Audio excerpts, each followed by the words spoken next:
apa tujuan Rasulullah itu sih menyuruh umatnya untuk mengenal agama, mengenal Allah terlebih dahulu dalam beragama, Ustaz?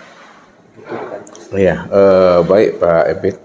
Ya, memang seluruh nabi dan Rasulullah itu diutus oleh Allah tidak lain adalah untuk mengajak umat ini bertauhid, mengesahkan Allah Subhanahu wa taala. Makanya nabi itu diutus oleh Allah itu sebanyak 124.000. Itu mengajak umat ini bertauhid, mengenal akan Allah. Dari 124.000 nabi itu adalah orang pilihan. Nah, dari sekian banyak orang pilihan tadi dipilih lagi yang terbaiknya menjadi 315 nabi dan rasul. Itu yang terbaik. Nah, dari 315 nabi dan rasul itu dipilih lagi yang terbaiknya itu 25 nabi dan rasul. Nah, dari 25 nabi dan rasul ini dipilih lagi yang terbaiknya adalah 5. Yang 5 ini dipilih lagi yang terbaiknya yaitu 1. Itulah Nabi Muhammad Shallallahu Alaihi Wasallam. Makanya kesempurnaan ma'rifat, hakikat, tarekat dan syariat yang dibawa oleh nabi-nabi dan rasul sebelum beliau itu sempurnalah pada diri Rasulullah itu. Makanya nabi itu diutus oleh Allah itu adalah basyirah wa nazirah, untuk menyampaikan kabar gembira dan peringatan bagaimana umat ini tahu jalan pulang dan kembali kepada Allah. Maka sebelum umat ini diperintahkan oleh Allah untuk menunaikan suatu ibadah dan ketaatan kepadanya, maka wajib bagi setiap umat itu, setiap hambanya ini mesti mengenal akan Tuhan. Sebab kalau dia tidak mengenal akan Tuhan, bagaimana dia akan menghadirkan hatinya kepada Tuhannya? Dan bagaimana pula cara dia ingat akan Tuhannya. Jadi tidak mungkin seseorang itu bisa menghadirkan hatinya kepada Tuhannya, dan tak mungkin pula dia bisa mengingatkan Tuhannya kalau dia belum mengenal dan menyaksikan akan Tuhannya itu. Makanya Nabi itu memperkenalkan Tuhan itu kepada umatnya itu selama 13 tahun namanya. Itu prosesnya di Makkah. Makanya awaludin ma'rifatullah. Sebelum kita melaksanakan suatu ubudiyah dan ketaatan kepada Allah, wajib kita mengenal akan Allah. Itulah tujuannya, supaya umat ini betul-betul mengenal Robnya dan Tuhannya yang ia sembah dan yang ia ingat nantinya. Sebab apa? Nabi katakan man abdal asma dunal makna bahwa kafir. Siapa yang menyembah nama namun dia tidak mengenal diri yang punya nama, itu adalah sesuatu kekafiran. Kekafiran itu maksudnya dia tidak mengenal yang hak, tidak mengenal yang hakiki dari apa yang dia sembah. Nah, inilah tugasnya para nabi dan para Rasulullah itu, untuk menuntun umatnya itu bagaimana umat itu berma'rifatullah. Jadi ma'rifatullah wa ma'rifatul hakiki, namanya hakikah. Mengenal Allah dan mengenal yang sebenar-benarnya itu. Cara kita mengenal Allah itu bagaimana? Ya, caranya. Jadi sebenarnya mengenal Allah itu adalah sangat mudah, ya. Yang sulit itu adalah mengenal akan diri. Di mana letak mudahnya mengenal Allah dan sulitnya mengenal akan diri? Letak mudahnya mengenal Allah itu kuncinya pada diri. Kalaulah kita telah mampu mengenal akan rahasia diri kita, insya Allah kita pasti mampu mengenal akan Tuhan itu. Karena Allah itu sudah menjadi rahasia diri kita. Disitulah Nabi mengajarkan kita itu untuk mengenal Allah itu mesti melalui mengenal diri. Sekarang yang mana diri kita? Nah, kalau kita bertanya kepada diri kita yang mana diri kita tentu tidak tahu yang diri kita itu yang mana. Padahal untuk mengenal Allah itu wajib untuk mengenal diri. Sekarang kita sendiri ditanya dengan diri, siapa diri kita, siapa diri Ebit tidak tahu. Maka untuk belajar mengenal diri itu, kita mesti belajar mengenal dan memahami namanya mati. Nah, bagaimana kita akan memahami namanya mati, sedangkan diri kita saja belum mengalami namanya mati atau kematian itu. Nah, kalau kita tak mampu memahami namanya mati, ya, padahal kita belum pernah mati, ya, maka disitulah kita mengenal memahami namanya tidur. Kenapa mesti mengenal dan memahami mati, mesti mengenal dan memahami tidur? Karena Nabi mengatakan an-naum akhul maut, bahwa tidur itu adalah saudara kandungnya mati. Maksudnya kalau kita tidak kenal abangnya, mesti kita kenal adiknya. Jadi antara mati dengan tidur itu, yang menjadi abangnya itu adalah mati dari maut. Dan yang menjadi adiknya itu adalah tidur. Jadi kenalilah adiknya tadi itu, yaitu namanya tidur. Lalu bagaimana kita mengenal dan memahami diri pada saat kita tidur? Kita tidak tahu apa yang kita perbuat. Karena kita tak tahu mengenal memahami namanya tidur, wajib kita memahami dan mengenal namanya mimpi. Kita kan pernah mimpi. Ketika kita mimpi, kita berjumpa dengan ayah, berjumpa dengan adik, berjumpa dengan sahabat. Kadang kita main futsal, olahraga di dalam kita itu mimpi tadi. Tapi pada saat kita terbangun, ya, rupanya kita baru sadar apa yang kita lihat tadi itu tidak yang sebenarnya. Di situ kita bisa mengoreksi bahwa diri kita itu dalam keadaan mimpi. Ya, kita di dalam mimpi tadi bermain futsal ke tempat teman, padahal ketika kita terbangun baru kita sadar bahwa kita itu di tempat tidur, di tempat berbaringan.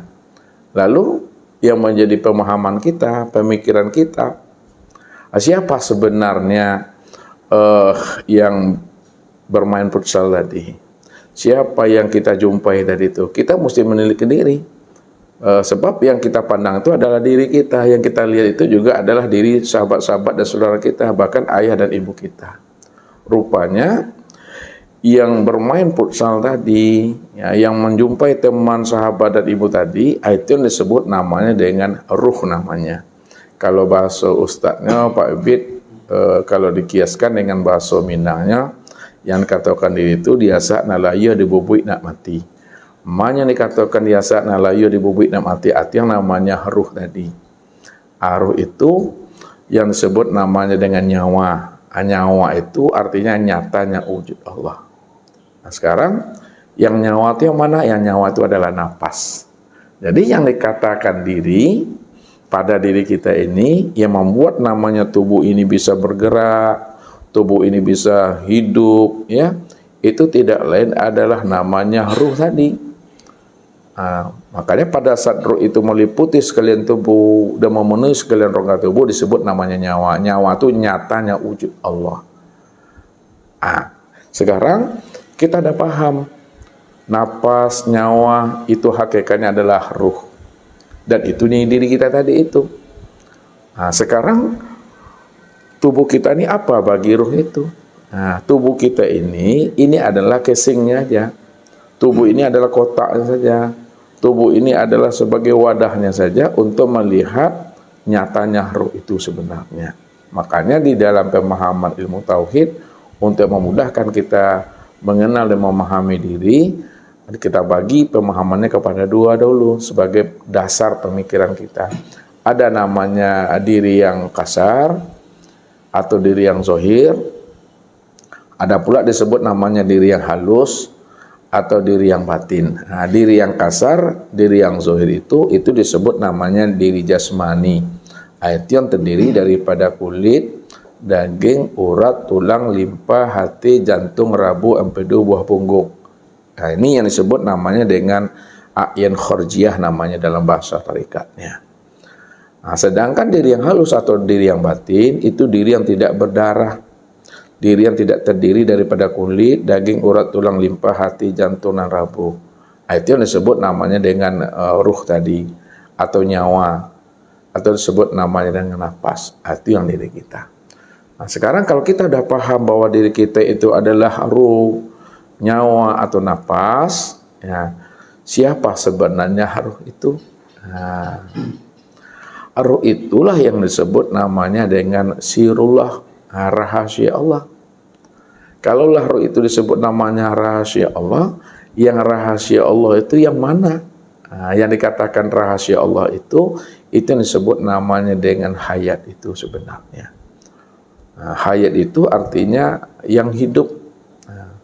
Kalau tidak ada hayat pada tubuh kita ini, itu tak hidup kita. Makanya dengan hayat itulah baru kita bisa melihat. Dengan hayat baru kita bisa mendengar. Dengan hayat baru kita bisa berkata. Dengan hayat baru kita bisa mengetahui. Dengan hayat baru kita bisa berkuasa dan berkehendak. Jadi diri kita tidak lagi disebut namanya ruh. Nah, tapi disebutlah di balik ruh itu yang disebut namanya dengan sir, rahasia. Nah, sekarang udah paham kita bahwa diri kita itu rahasia. Nah, siapa rahasia itu? Rahasia itu yang disebut namanya dengan hayat. Hayat itu yang hidup. Nah, sekarang udah paham kita yang hayat itu adalah hidup. Nah, siapa yang dikatakan hayat itu? Siapa hakikat daripada hayat itu? Hakikat hayat itu tiada lain adalah zat, diri zat itu sebenarnya. Makanya hayat sama basar kalam ilmu kuda iradat itu disebut namanya sifat. Sifat itu kalau dikumpulkan dia 7 sifat itu diberi namanya dengan Muhammad. Nah, sebenarnya 7 sifat itu disebut namanya Muhammad. Kalaulah 7 sifat tadi disebut namanya Muhammad, lalu Muhammad itu apa bagi Allah? Muhammad itu dikatakan sifat. Makanya dikatakan sama basar kalam ilmu kuda iradat itu adalah namanya rahasia. Rahasia itu adalah sifat. Sifat itu tiada lain nyatanya diri zat. Jadi kalau kita ingin melihat zat, lihatlah kepada namanya sifat. Nah, sekarang kita beri namanya sifat itu. Siapa namanya? Itulah Muhammad. Sedangkan zat kalau diberi namanya itu adalah Allah. Jadi kalau ingin melihat Allah, ingin menyaksikan Allah dan ingin mengenal Allah, ingin berlikok dan bertatap wajah dengan Allah, lihatlah kepada Muhammad. Muhammad itulah tempat nyatanya memandang Allah. Muhammad itulah tempat nyatanya menyaksikan Allah. Muhammad itulah tempat kita bertatap wajah dan berlikok dengan Allah. Disitulah kita mesti paham dan mengerti bahwa Muhammad dengan Allah, Allah dengan Muhammad tidak boleh dipisah ceraikan. Ya, kenapa tidak boleh dipisah ceraikan? Karena untuk melihat zat, melihatnya kepada sifat tadi itu. Kalau tidak ada sifat, tentu zat tidak bisa dilihat. Makanya untuk melihat zat itu lihat kepada sifat. Namun siapa sifat itu? Sifat itu adalah kenyataan daripada diri zat. Nah, baru kita patrikan memahaminya, jangan dipisahkan. Kalaulah sifat itu adalah kenyataan untuk melihat diri zat, maka sebenarnya hakikatnya atau hakikinya sifat itulah sebenar-benarnya zat. Itu yang katakan dua yang tiada bercerai, dua yang tidak berpisah dia. Pandangan zahir berpisah dia, karena ada 2 nama. Tapi pandangan batin, walaupun 2 nama, namun hakikatnya satu juga di situ. Nah, itulah maknanya, di mana ada sifat, di situ ada zat. Kalau boleh diungkapkan dengan bahasa ruhani namanya, apa kata zat kepada sifat? Wahai sifat, kata zat, dimanapun kamu berada, di situ ada aku. Ya, kenapa di mana ada engkau, di situ ada aku? Karena engkau itu adalah aku. Diri aku ini yang sebenarnya, dirimu itu tidak ada. Dirimu itu kenyataan aku. Kalau dirimu itu kenyataan aku, maka akulah sebenarnya dirimu itu. Makanya dalam paham tauhid, yang duduk masih di sifat, tetap dia memisahkan dulu. Ya, di mana ada sifat, di situ ada zat. Sebab sifat itu adalah kenyataan zat. Kalaulah sifat itu kenyataan zat, maka sifat itu sebenarnya zat. Nah, sekarang kita ganti nama atau kita beri nama. Nah, orang kan selalu tertipu dengan memandang nama sebenarnya. Nah, sifat itu bernama Muhammad, zat itu bernama Allah. Jadi di mana ada Muhammad, di situ ada Allah. Kenapa di mana ada Muhammad, di situ ada Allah? Karena Muhammad inilah kenyataan Allah. Muhammad itulah wujud Allah. Kalaulah Muhammad itu kenyataan dan wujud Allah, itu artinya bahwa Muhammad dengan Allah tidak pernah berpisah. Karena Muhammad itulah sebenar-benarnya nyatanya diri Allah. Di situ kalau kita umpamakan lagi ayatnya, wa huwa ma'akum aina ma kuntum. Apa kata Allah kepada Muhammad? Hai Muhammad, dimanapun kamu berada, aku tetap hadir beserta dirimu. Karena dirimu itu adalah aku ini yang sebenarnya dirimu. Jadi tidak pernah bisa diceraikan. Bagaimana memahami mati tadi, Ustaz? Oh iya. Mati tadi. Iya.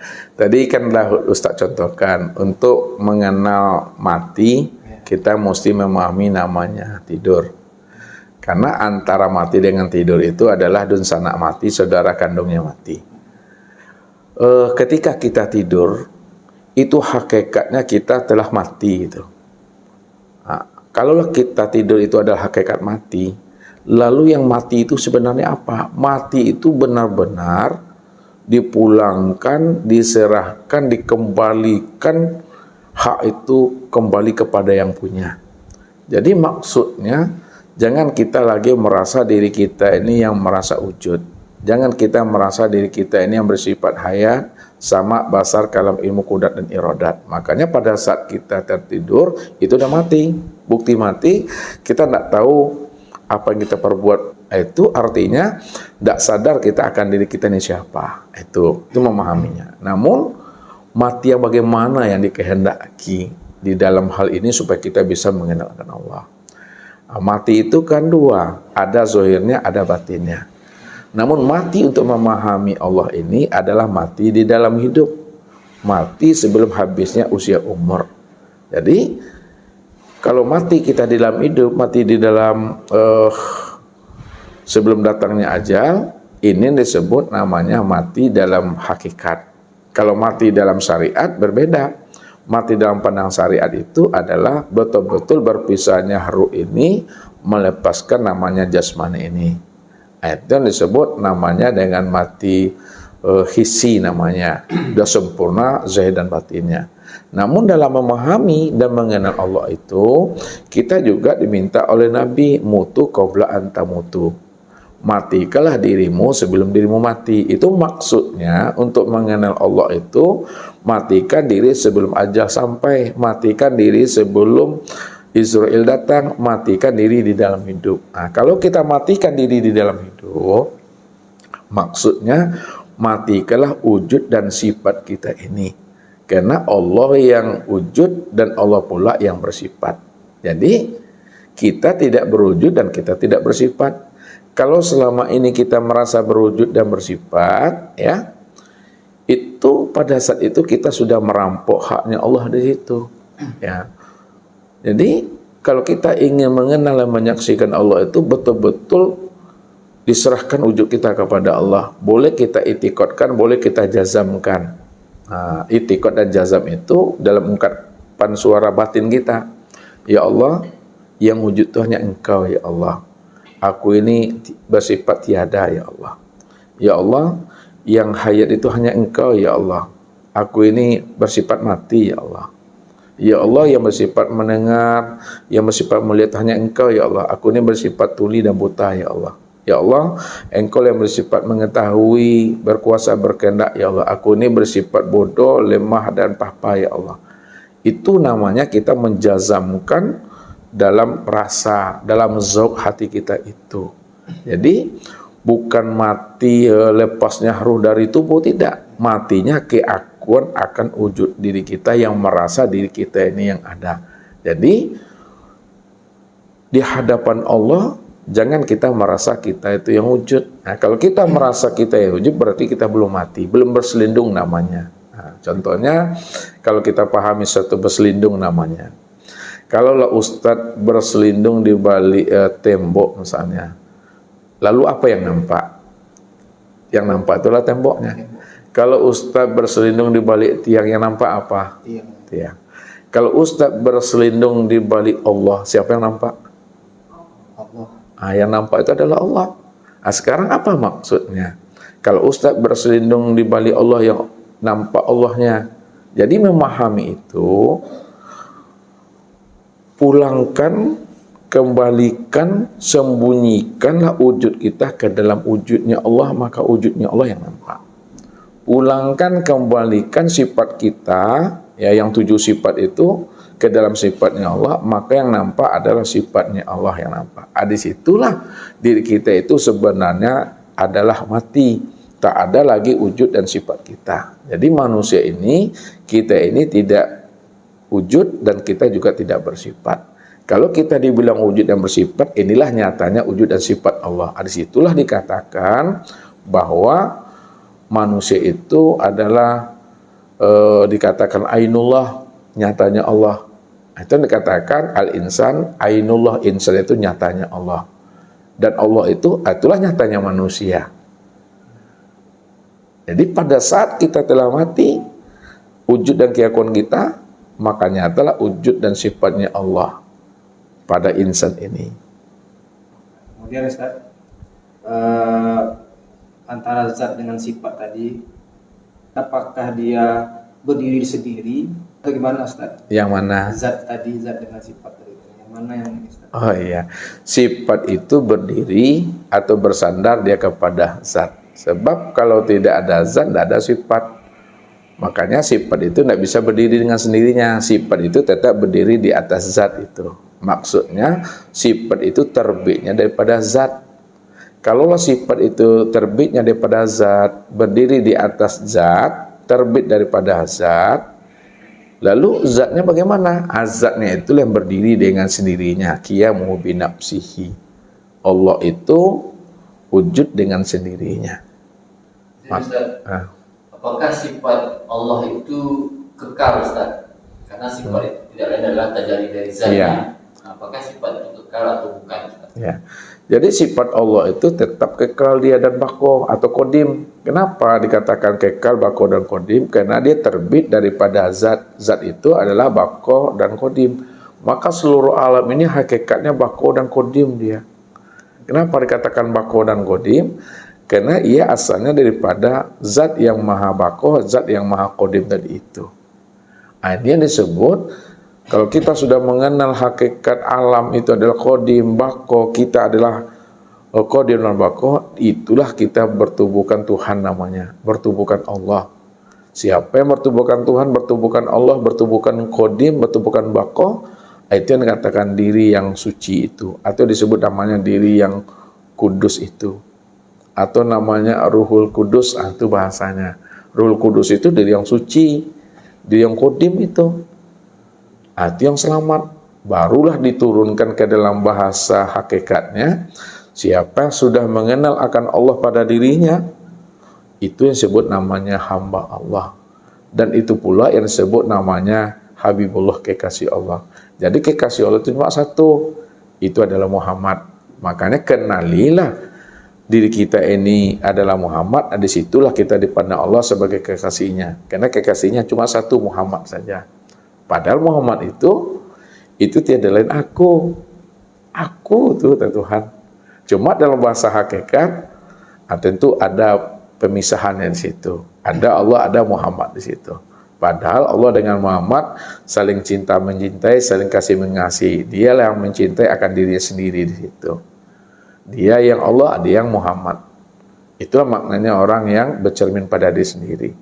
Lalu Ustaz, bagaimana Ustaz kalau misalnya diri kita ini sudah nyatanya ada wujud Allah tadi, di mana letak penyembahan kita kepada Allah Ustaz?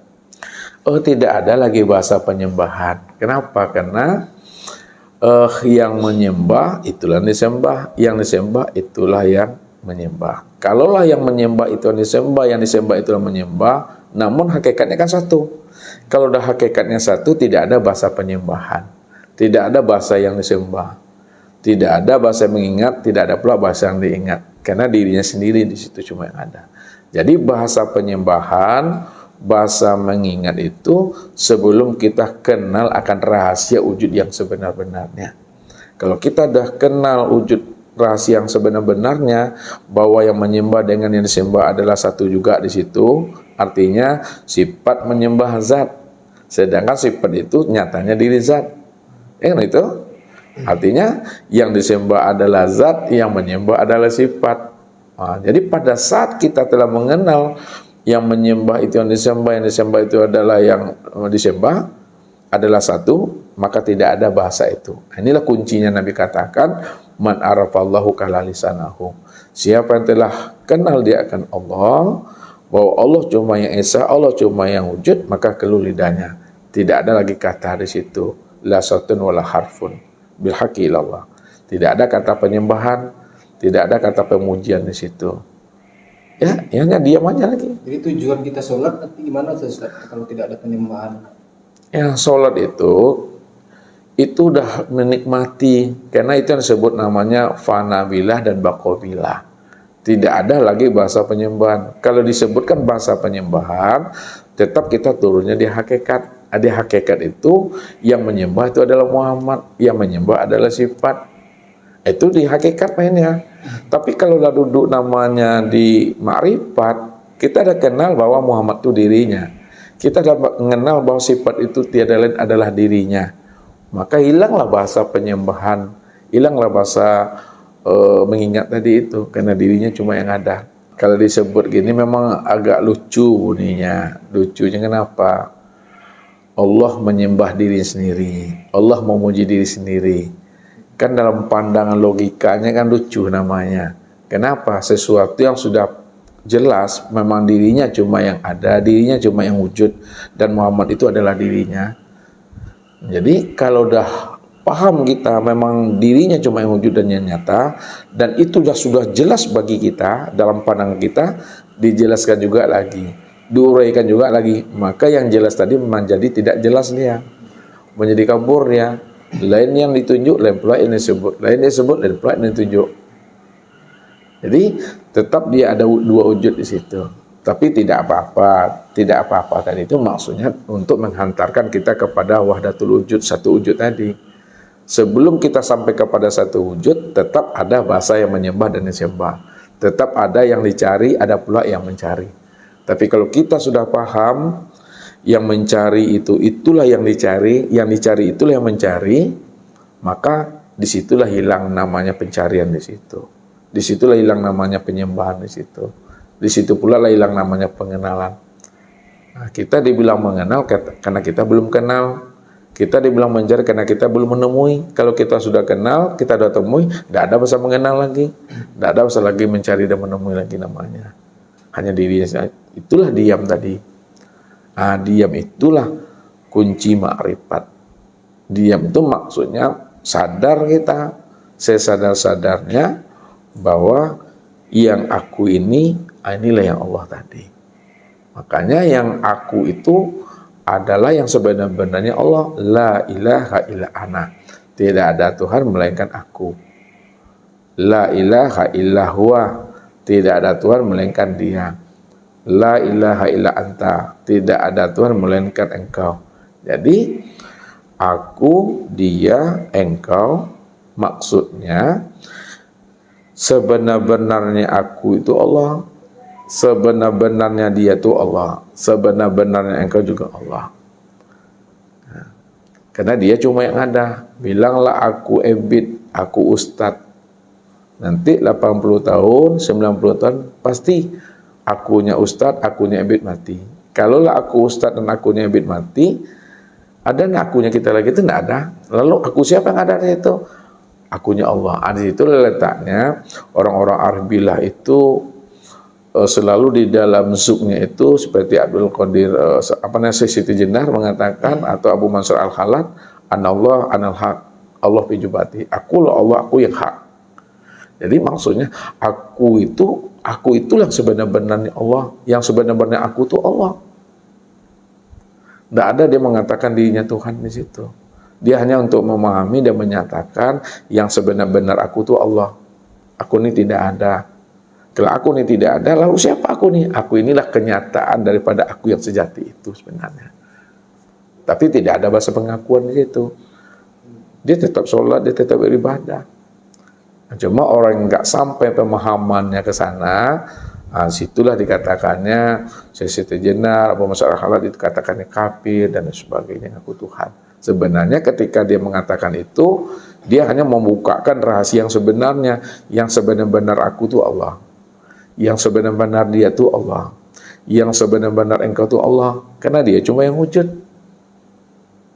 Lalu bagaimana cara Ustaz memantapkan hati kita ini bahwa setelah kita paham kepada mengenalkan sempurna itu Ustaz, yang diri inilah yang wujud Allah gitu.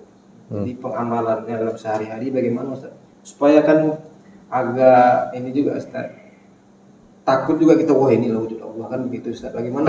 Iya. Ustaz? Ini sebetulnya mengambilnya itu dengan rasa dan paham sebenarnya. Tidak dengan ucapan, tidak dengan kata-kata. Kalau kita hanya pandai menyebut dengan kata-kata, dengan lafaz dan suara, tapi kita tidak memahami dengan rasa di sini, maka ucapan dan kata-kata ini tidak akan membuahkan suatu hikmah dia. Ya. Baru dia akan menimbulkan hikmah, rahasia yang hakikinya pada saat kita memahami dengan rasa, dengan suk di situ. Jadi tidak dengan akal gitu.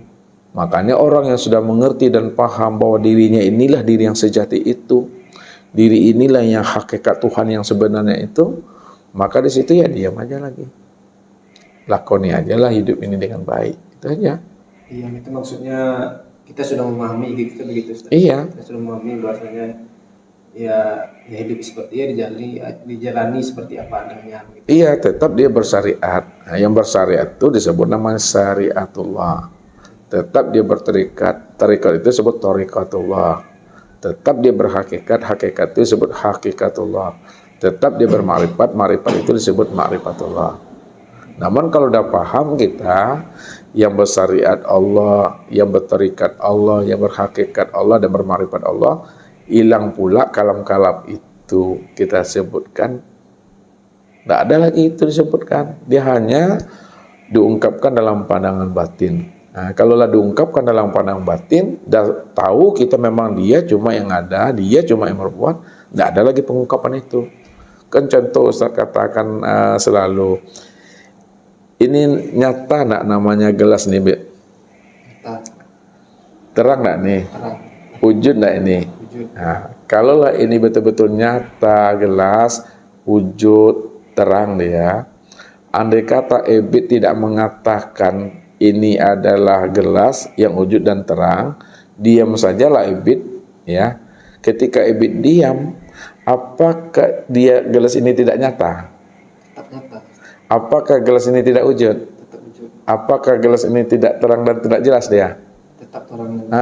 Tetap nyata, tetap wujud, tetap terang dan jelas, walaupun tidak diungkapkan. Itulah maksudnya. Kalau diungkapkan, kita hanyalah untuk menjelaskan barang yang sudah jelas, untuk menyatakan barang yang sudah nyata, untuk mewujudkan barang yang sudah wujud. Untuk apa kita menyebutkan itu? Untuk memberikan pemahaman kepada orang bahwa gelas itu memang nyata dan wujud. Nah, sekarang kalau orang tidak paham gelas itu nyata, terang dan wujud, tidak pun disebut gelas itu nyata, terang dan wujud, dia kan sudah nyata juga, dia kan sudah terang juga. Begitulah kita memahami Allah tadi. Sekarang dalam rasa kita, Allah itu wujud, Allah itu nyata, Allah itu terang. Kalaulah Allah itu wujud, nyata dan terang, tidak pun kita menyebutkannya melalui kata-kata ini, Allah itu wujud, nyata dan terang, Allah itu tetap wujud, Allah itu tetap terang dan nyata. Sekarang, kalau Allah sudah wujud, terang dan nyata, lalu kenapa kita ungkapkan juga melalui kata-kata? Kita mau ungkapkan melalui kata-kata, melalui lafaz ini Allah itu wujud, nyata dan terang, untuk memberikan pemahaman kepada umat ini bahwa Allah itu betul-betul wujud, nyata dan terang.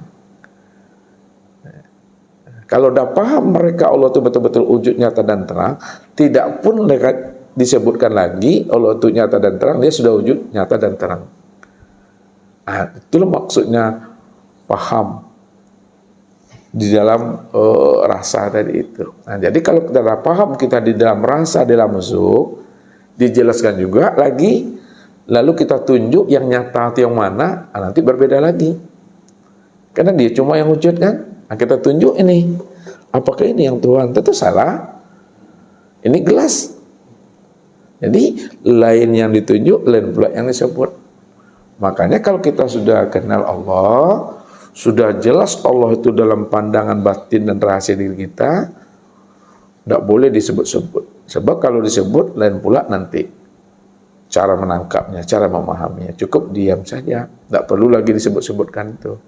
Kalau disebutkan itu untuk memberikan pemahaman aja. Kalau udah paham, ya diam aja. Semakin dijelaskan, semakin tak jelas lagi. Jadi Ustaz, mau tanya Ustaz, sepertinya penjelasan Ustaz tadi hakikat dan syariat agak bertentangan Ustaz. Secara hakikat tadi Ustaz menyampaikan bahwa alam semesta itu adalah kekal. Tapi di dalam Al-Quran disebutkan bahwa yang kekal itu hanya Allah. Nah, bagaimana cara memadu padankan pandangan syariat dan pandangan hakikat itu Ustaz? Iya. Kalau pandangan syariat selalu menggunakan alam ini ciptaan. Ya. dalam pandangan hakikat, Allah tak pernah menciptakan bahwa alam ini tajalli dirinya, kenyataan dirinya. Karena tidak pernah Allah menciptakan. Jadi bahasa menciptakan itu bahasa syariat. Nah, kalau bahasa hakikat yang sebenar-benarnya tajalli min tajaliyatillah, bahwa alam ini adalah kenyataan diri aku. Kalau alam ini kenyataan diri aku, karena diriku ini kodim, tentu kenyataan diriku kodim.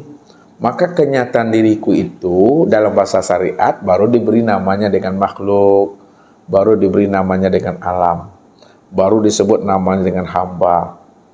Jadi hamba, alam, makhluk itu bahasa syariat. Namun hakikat hamba, makhluk, alam itu tajalli kenyataan daripada Allah itu sendiri. Di situ aja perbedaannya. Jadi kalau pandangan syariat disebut alam, kalau alam tentu dia akan fana. Kalau disebut dia fana, fananya kemana fananya? Tentu fana dia kembali kepada dirinya. Ya kan? Karena yang namanya alam, yang namanya makhluk itu kan secara makna hakikatnya kan sifat. Sifat itu tetap dia kembali kepada zat, kembali kepada dirinya. Nah, dibalikkan lagi, kalaulah sifat itu akan kembali kepada dirinya, maka sesungguhnya sifat itu itulah kezahiran, kenyataan diri Allah. Makanya Allah bilang, sanurihim ayatina fil afaq wa fi anfusihim hatta yatabayyana lahum annahul haq. Aku telah memperlihatkan, aku telah mentajalikan diriku pada sekalian alam, juga pada dirimu, supaya kamu betul-betul menyaksikan akulah yang wujud pada sekalian alam, aku yang wujud pada sekalian dirimu itu tadi. Jadi tidak ada diri siapa-siapa itu. Makanya wujudnya tetap satu, ya, tetap satu wujudnya, wujud yang bako tadi, wujud yang abadi tadi itu. Cuma rupanya, bentuk daripada wujud tadi itu yang banyak. Namun sebenarnya kalau dirinya satu, wujudnya satu, rupanya juga satu.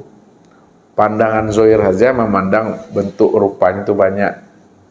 Namun hakikat bentuk dan rupa itu dia esa.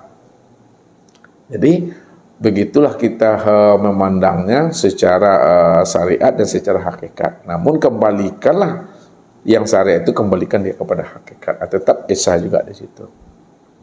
Pada sekalian inilah namanya kenyataan wujudnya tadi. Jadi wujud bako semuanya. Berarti kalau disimpulkan, kita dalam sebutan tetap menyebutnya itu alam, itu manusia segala macam, tapi dalam pandangan hati itu adalah wujud dari Allah. Begitu. Iya, itulah wujud Allah. Jadi kalau Ustadz bukakan pemahaman yang lebih halus, ya ini memahaminya. Kalau bahasa sebelum-sebelumnya kan Allah ingin dikenal. Nah, ketika Allah ingin dikenal, lalu Allah menzahirkan dirinya. Ketika zahir dirinya disebutlah namanya nur. Nur ini disebut nur Tuhan. Lalu ketika nur Tuhan itu nyata pada sekalian alam, maka disebut namanya Nur Muhammad. Nah, pemahaman di balik itu secara makna hakikat tidak seperti itu dia. Nah, makna secara hakikatnya Allah tadi itu kan kosong. Yang disebut Tuhan lah namanya dulu ya, jangan Allah nanti bingung pula kan. Tuhan yang dikatakan diri Tuhan itu betul-betul diri yang kosong, diri yang hampa, yang tidak bisa disebut, tidak bisa apa-apa, itu yang diri Tuhan. Sekarang bagaimana diri Tuhan itu ya bisa dikenal, ya bisa disaksikan. Ketika dirinya itu ingin disaksikan, ya ingin dikenal, maka dia mentajalikan dirinya, dia menzahirkan dirinya. Itu bahasanya itu.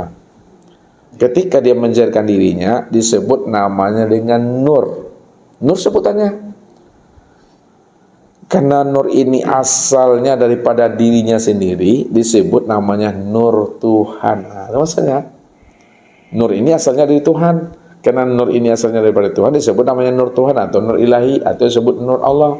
Sekarang yang nur inilah yang disebut kenyataan Tuhan. Karena nur ini disebut kenyataan Tuhan, maka disebutlah nur yang kenyataan Tuhan ini disebut namanya Nur Muhammad. Sekarang Nur Muhammad atau nur kenyataan wujud Tuhan tadi itu, maka zahirlah dia pada sekalian alam.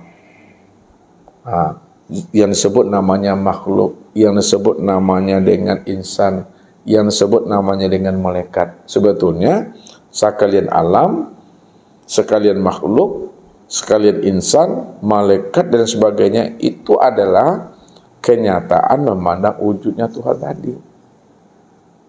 Kalau tidak ada nur tadi, maka tidak bisa dilihat diri Tuhan tadi itu.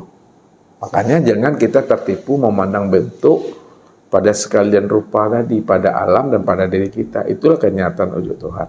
Jadi cara memandangnya secara pandangan zahir disebut namanya makhluk, disebut namanya hamba, insan, malaikat. Tapi secara pandangan batin itu adalah Allah.